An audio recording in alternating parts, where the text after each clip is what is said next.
What is up? What is up, YouTube? Hey, we got Jaguar Wright coming up, baby. You know Jaguar, me and Jaguar, we go back like car seats and spinal cords. Oh, we're gonna go back for a couple of months. Yeah, I was on a couple of the panels and talking to Jaguar a little bit. She know about Uncle Mike, man. Everybody know Uncle Mike crazy, Gene Deal and all them. I gotta call Gene. I'm gonna call Gene later on. Anyway, y'all hit that subscribe button, hit that bell. Breaking news, Jaguar. Y'all know how we do. Let's check this bad boy.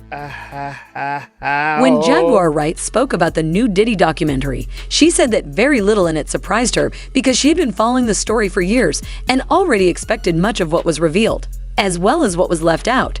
However, she highlighted one moment that stood out even to her and shocked many viewers. For the first time, Kirk Burroughs publicly claimed that he had been abused by Diddy, a revelation that brought a new level of attention and intensity to the documentary. That Kirk Burrows was... That was crazy, yeah. I mean, dude, just like Gene Deal said, man, there's no way in the world he was coming over your house. Oh, my God, yeah. I can't even think about it. Gene said every Wednesday he would drop Diddy off after whatever show or party he spent the night over Kirk's house. And I'm like, why would you know what? Hey, if it barks like a dog, it's a dog. Like that's supposed to mean something, y'all. That's saying at the end of episode 4 when he first, dropped the bomb that he had been essayed by Diddy. Man, he said this out of his own mouth. This is what he said. And he living in a shelter and all this stuff. This is the guy that used to own 25% of Bad Boy. And he was supposed to be getting it back. Diddy said he needed for some reason to go and give it back to him. Yeah, right, whatever. Kiss my tail. You can't have my tail. You got to find some other kind of way to make this happen. It's Kirk Burrows. Yeah, who has been there since the beginning. That time, I didn't think nothing of it, that he was spending the night with Kirk Burrows either every Wednesday night. He got a whole girl at home, but he's spending the night with Kirk Burrows. He's staying at Kirk's house. Like, yo, all right, cool. Didn't think nothing of it. And then Kirk had made a mention to some people over the years that him and Puff used to wake up and pray together. And I'm in my mind, I know he's talking about saying prayers and all that shit like that. But in my other mind, I'm thinking you waking up with a dude praying? Shit is going on. Exactly. That's what I'm saying. Then there was a situation that somebody said long time ago in the office. They caught Kirk giving Puff a in the office. Interestingly, even Gene Deal, who has previously claimed to have witnessed some of Diddy's most troubling behavior, was reportedly shocked and left speechless upon hearing what Kirk Burrows alleged Diddy had done, underscoring just how unexpected and serious the revelation was. He's sure telling the world now. He's telling the world now he's forced to do this. That's what I'm trying to figure out. I'm trying to figure out why he didn't come out sooner. He also alleging that Diddy, forced him to give him jobs. Oh my God. So you telling me that in the lawsuit, and I seen it, man, that he forced him to sing in the mic. And it wasn't in the studio. Yeah, that's what he claiming. Yo, bro, it's crazy. It's real crazy that Kirk is alleging all these things that... She telling me that I can have one steak. Oh, you can have one steak. That's my sis. Love her to death. Sister-in-law. The in-laws. The thing that tripped me out is why I can't just eat what I want to eat. Why I can't do what I want to do. Everybody tells me what to do. Well, you can have one steak and, you're going to be here for a whole month. You can have one steak. I don't eat red meat, man. I haven't had no red meat. Why I can't eat what I want to eat? Here we go, y'all. Here we go. Yo, Here we bro, go. it's crazy. It's real crazy that Kirk is alleging all these things that people always said back then. I remember when me and you had a conversation about this years ago, and you asked me, was I going to talk about it? I said, no, I'm not going to talk about it because I'm going to let him talk about it. I didn't know he was going to do this lawsuit and put this shit in there.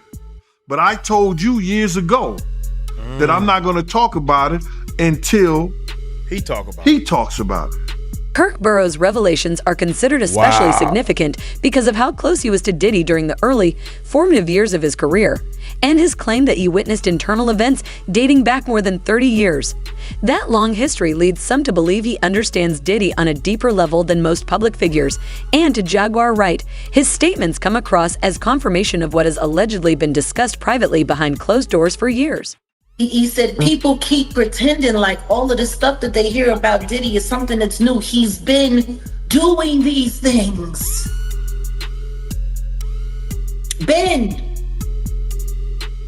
He's a witness to offenses that happened over 30 years ago. Jaguar also noted that certain key details about Diddy's childhood and upbringing were either left out or not fully explored in the documentary, suggesting that he may have shaped or altered parts of his early story to present a cleaner, more polished public image during the early stages of his career. Well, it's kind of interesting. They said he didn't smoke and he didn't drink, but throughout all the Biggie's promo, every time you saw him, he had a bottle of champagne. They was drinking Moet all of the time. You know, so I guess they don't consider cases of champagne and everybody having their own bottle and drinking out of their own bottle. That's all for looks, though, you know, for the camera. We sipping Moet. That means we rich, y'all. That means we acting like we rich. Or we trying to show off, you know, we popping bottles. When you pop a bottle, that means I'm rich, or that means I'm showing off. I don't want to try.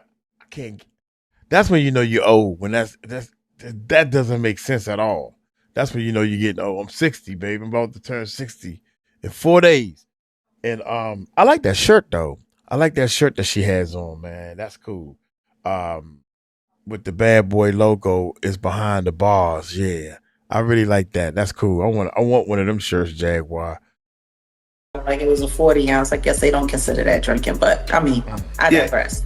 There was a part where he was going back and forth with Andre Harrell, and he was saying, "I'm gonna be drunk and high by Wednesday." I don't know. So I'm like, it seemed like the shift happened quickly when it comes to being introduced into this thing, you know, into this industry. So he's technically he might be a victim as well. Jaguar further stated that she has long believed Diddy may have been a victim at some point in his life, possibly during childhood, citing what she described as a difficult and neglectful upbringing, along with the troubled lifestyle of his parents as potential contributing factors. I believe that he was victimized, and I think it happened long before the industry. You know, people really don't want to look closer into his childhood and to what his mama had going on in that house. God knows what he saw and what happened to him in his own mama house. All of those strangers, them up involved, looking around, seeing what was going on. And let's just be clear, it sounds like her house was a house of, you know, professional freak-offs. So who knows what he saw or what could have happened to him while she was busy entertaining people and pouring and getting tips, as she would say, for her after-hour life. Oh yeah. He was. I must say, he was surprised to hear that. School bus driver. No, was he surprised or was he like, "Zip it, you talking too much"? Because that's what it looked like Zip to me. it, you talking too much. See, like now you talking too much. You talking a little bit too much. They don't need to know about that. That's what he said. I think he said that. While she was sitting up there, because I was a bus driver and I was this, and I worked at the after hours. And I would pour them drinks and they would give me big tips. She didn't say it just like that. Big tips. Now you're talking too much. You know, in Big pimpin', spending cheese. In Sean's own words, in Diddy's own words, he had said he had a sigh of relief learning that he was the son of a hustler or a gangster. Like he wanted that status. He wanted to say that he was a sigh of relief is a wild thing to say, that your daddy was a gangster or a hustler. That's what you heard that he was. Well, I mean, like Tim said, they had a bunch of blaxploitation movies being played around the house all the time. They grew up with the Mac playing. They grew up with Superfly playing. Like, I mean, if that's what you got going on, you got two women in the house and there's no men around, and these are what the little boys are watching. You got basketball players coming over late at night. You got hustlers coming over, PIMPs coming over, women who look like they were modeling for Jet Magazine coming over. Like, it sounds like the nature of the environment is what shaped their perception of what cool was. So yeah, I mean, I'm sure for him it was, oh man, that's who my dad. Jaguar claimed that Diddy's father, the same man he once looked up to, was reportedly involved in hustling, later became an informant, and ultimately met a violent end. And she suggested that this kind of background, combined with his environment, media influence, and the pressure to project power, may have played a role in shaping who he became. She argues that over time, he may have started to see himself as above the law, something she believes is reflected in his behavior. Jaguar also pointed to what she considers a major overlooked aspect of the documentary: the possibility that Diddy was attempting to influence public perception and even shape how potential jurors might view him long before any arrest. She referenced a particularly striking moment showing Diddy recording everything, including when federal agents approached his hotel room, where instead of appearing fearful or evasive, he is seen calmly filming them in return. The fact that that they have this footage and however they got it, the fact that it exists is like, Diddy, why would you even start recording this? Like, why would you even give us this leverage to even put this thing out? Please give us some tips. Well, I wouldn't call it leverage, but go ahead. Well, the whole point of him filming this whole thing was because I'm sure that he planned on doing his own documentary.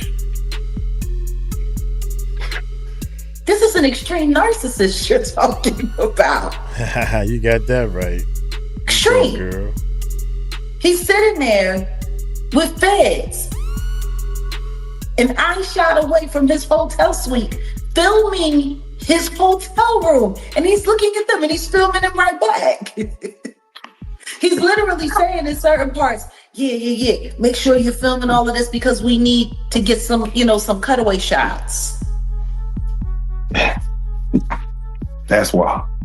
No, he was literally, I mean, did nobody pay attention to that? Oh, I saw it.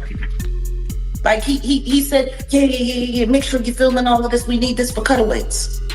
Like you're sitting here collecting footage, like a director, like an AD. Jaguar argued that this wasn't a random decision, but instead reflected what she described as Diddy's controlling mindset, suggesting he believed he could shape the narrative around him.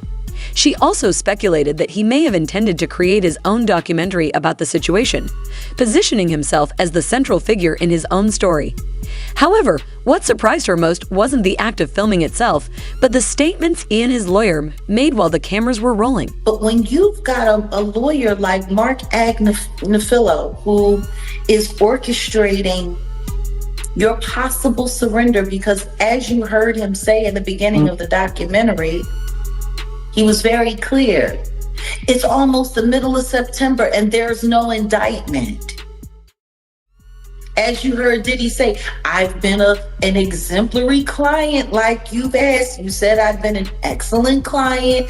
I came here. I did everything you asked me to do. Yeah, I'm a good client. That's what they're literally having this conversation. Yeah, and I'm a good client, so I shouldn't go to jail because I've been paying you a lot of money, and I'm doing everything you told me to do. It don't work that way, Diddy. Just because you do everything your lawyer told you to do, that don't mean you can just F up and break the law and not be punished for it because you paid your lawyer all this money. But it works like that in the movies. Wow. This dude, a cocktail bottle in Kid Cudi's car, like in the movie. Did y'all know that only works in the movie? You don't take a cocktail and throw it into a car and the whole car blow up. That's only in the movies, Diddy. In that conversation, Diddy was worried about the outlook of the public versus the victim. The outlook of the public? Oh, he was worried a lot more than that. You don't think? He literally sat there and said, we need comms. He's sitting there talking like an evil dictator. We need comms. We need a way into this conversation. We're losing, he said. We're losing. Losing what?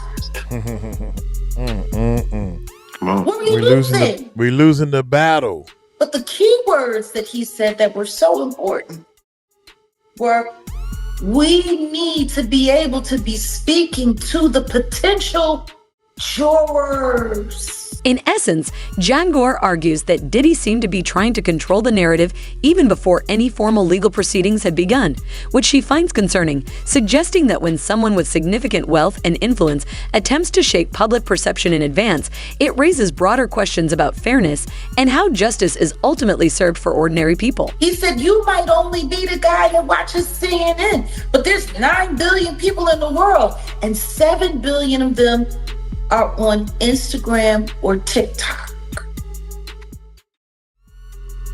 We need to have control of that. He said we need to know how these potential jurors are thinking. Yeah, we knew how they thinking. That you was wrong. That's what he said. Right. So what does that mean? He hadn't even been arrested yet. He hadn't even been taken into custody yet. Damian Williams hadn't come forward yet with a list of the charges that they were charging him with and what they were taking him to trial for. That didn't happen until December. Mm-hmm. So once again, they were losing. Losing what? Losing at what?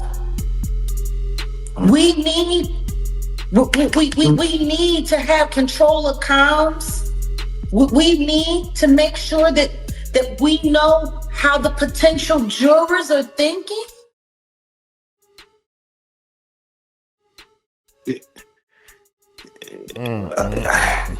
Very true. How does that not sound like anything other than what it is? They were looking to infect the jury pool as early as possible. They were hoping to infect the jury pool, to see a lawyer sitting on the phone, having a conversation with a man who was about to be charged with some of the most heinous acts known in recent history. She argues that in these kinds of situations, that's victims true. can feel trapped, saying you cannot go to the boss if they are the one causing harm, cannot rely on law enforcement if it is compromised, and that even strong prosecutors can be reassigned or pressured while powerful figures continue operating behind the scenes. She also drew comparisons between the stampede reportedly linked to Diddy at a 1991 college basketball event and the tragedy at Travis Scott's Astroworld, suggesting people should be cautious around anyone who appears to repeatedly avoid responsibility or legal accountability.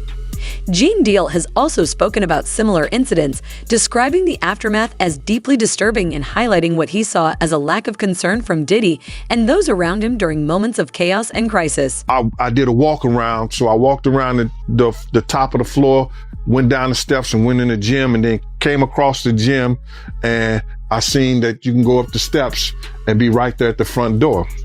So everybody was coming in. You seen Dougie Fresh, Red Alert. They was on the mic. People started coming in and everything. It was cool. And then when LL Cool J and Mike Tyson showed up, that shit must have went pandemonium. They must have broke through the first doors where the FOIs was and came to the door where we was inside at. And it was a glass door that they were crowded at in the glass door, and people were steady pushing the people through the door, whereas that they pushed the people so hard that the glass broke and people fell through the glass doors at the top of the stairs. And when people fell through the door at the top of the store, we grabbed this girl. She was pregnant. We later found out that was Father MC's baby's mother. And she died that day with her baby inside her. And you could see that she was pregnant. You know what I'm saying? She had to be like 6 or 7 months pregnant. So we grabbed her and helped her up. And then she ended up going downstairs when we had got her out the way. So they got trapped down the stairs. After they broke through the first glass, they got trapped downstairs through the second door because Jessica had got scared. That was Puffy partner at the time, Jessica Rosenberg. She got scared, ran downstairs with the money box and shut the door behind her. And all those people got shut down in there and got trapped. Right. 9 people died sad, that day. Man. 29 others were injured. And I guess Nice and Smooth's bodyguard was one of the people that got killed. My man, let me tell you something. That dude was about 6'4". He had a white t-shirt on, I think, with khaki pants. I was over there trying to resuscitate him, and I was like, this is crazy. Jaguar explained that, in her view, no one ever faced meaningful consequences for the City College incident, and she also claimed that Diddy took early steps to protect his financial interests by placing bad boy records under his mother's name, suggesting this may have been done to shield assets from potential legal claims or future lawsuits. Him putting his business in his mother's name and the U.S. attorneys trying to go after RICO, that he used his business as an enterprise to do these sexual deviant things. Yeah. Technically, if he's just getting, let's say, small payments from his mom, he's not technically using the business. Do you think that they barked up the wrong tree to even lose this trial based on him saying that, hey, I'm not even the owner of Bad Boy. I'm just let's say, an employee who just gets payments to do little small things. Shouldn't they have realized that or noticed all right, we can't trace the money back to the owner of Bad Boy? Well, see, that's the thing. That was for Kirk Burrows' case. What about now? Because Combs Enterprise, all of it is not owned by Janice Combs. His name is on stuff. A lot of stuff. A lot of these things that happen, it's not back then it was Bad Boy, Combs Enterprise. There's a bunch of different stuff that falls up underneath that umbrella. And it ain't all in Janice's. It's not all in Janice's name. It's not. A good portion of it is, but not all. People have to be wary about anybody who goes through this much trouble to evade responsibility and financial liability. Because even if it's not all in his name, even if it isn't all him, even if it were all in his mother's name, then that would mean that his mother is the one that's running the criminal organization, and she's been aiding and abetting his very sick behavior for decades. For quite some time. It sounds like they should have made sure that she was added to The RICO. everything. That's the case. Because if he's just an employee and he's just being paid for his services, then that means that all of this stuff was going on up underneath her nose, and there's no way she didn't know about it. She was involved and present for too much of it.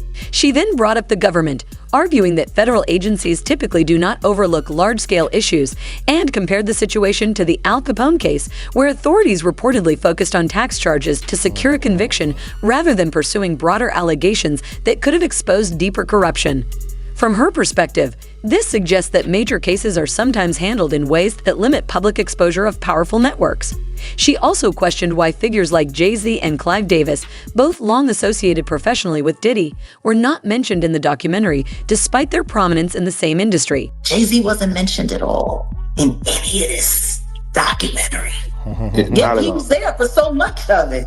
Because right after the Diddler beat the crap out of Steve Stout, the Jigga Man poked up on Rivera. Not long after that. All of this stuff happened around the same time. That's crazy. Why do you think Jay-Z wasn't involved in none of this? He keep his name clear. I mean, he was involved in a lot of it. You mean, why wasn't he mentioned? Yeah, mentioned in the documentary at all. I mean, there was a lot of people that weren't mentioned.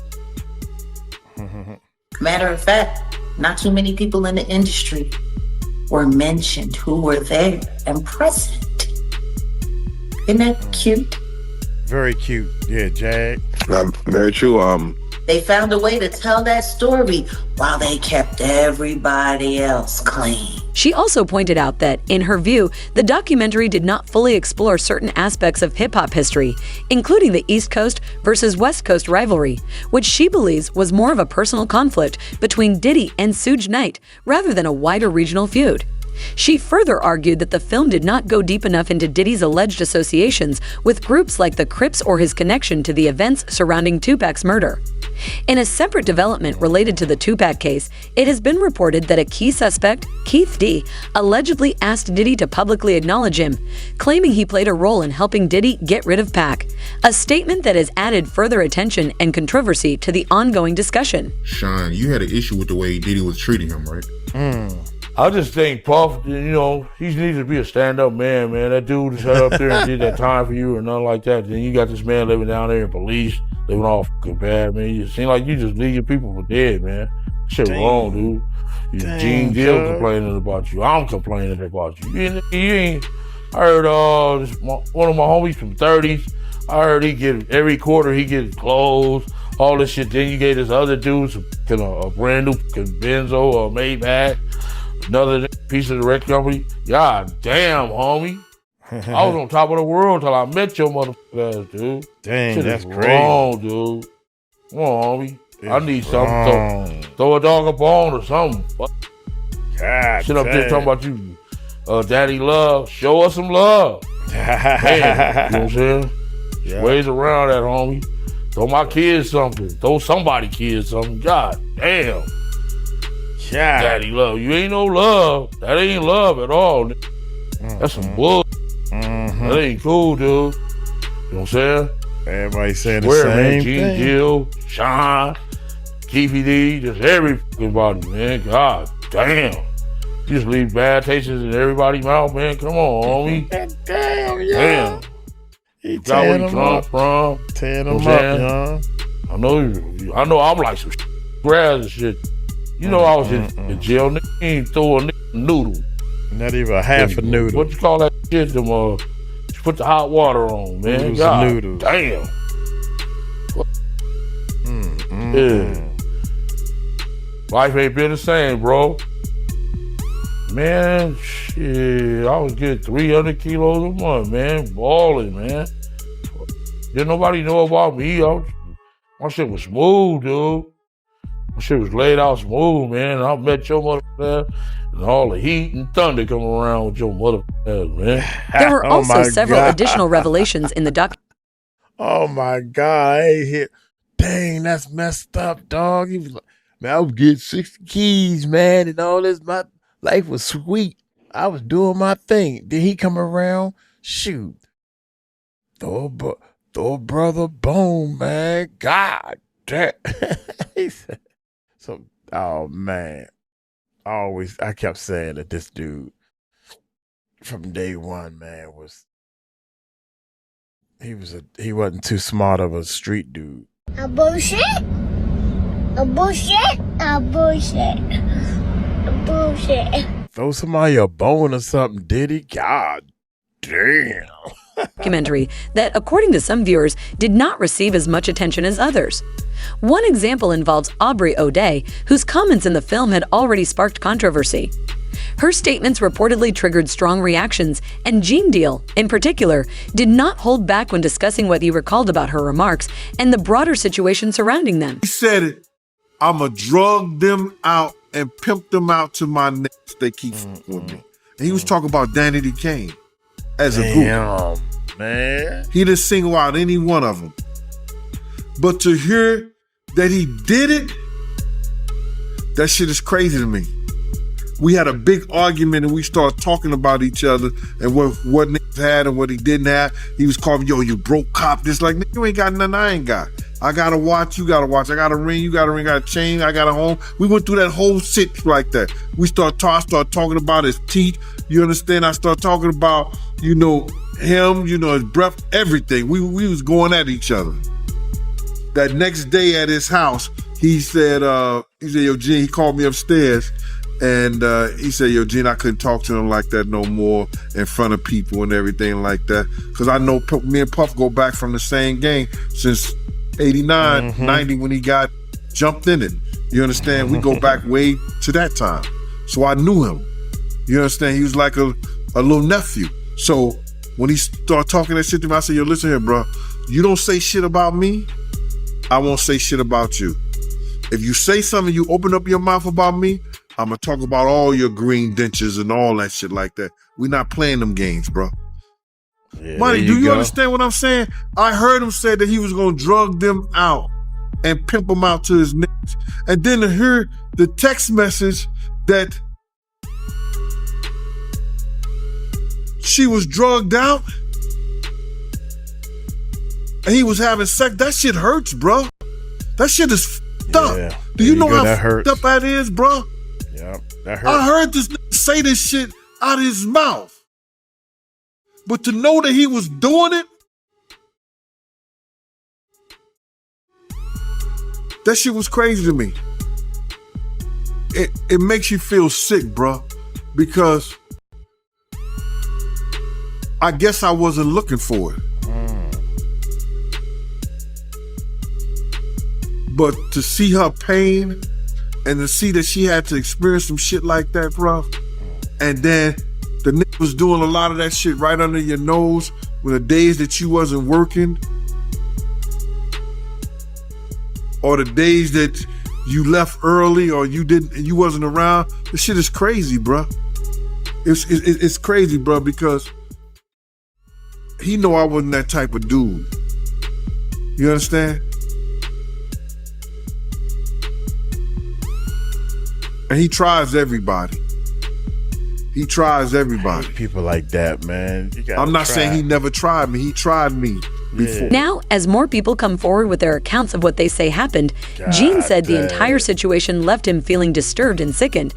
Man, shout out to Gene, man. I'm going to say that again, man. I got to call you, Gene. We got to do something together.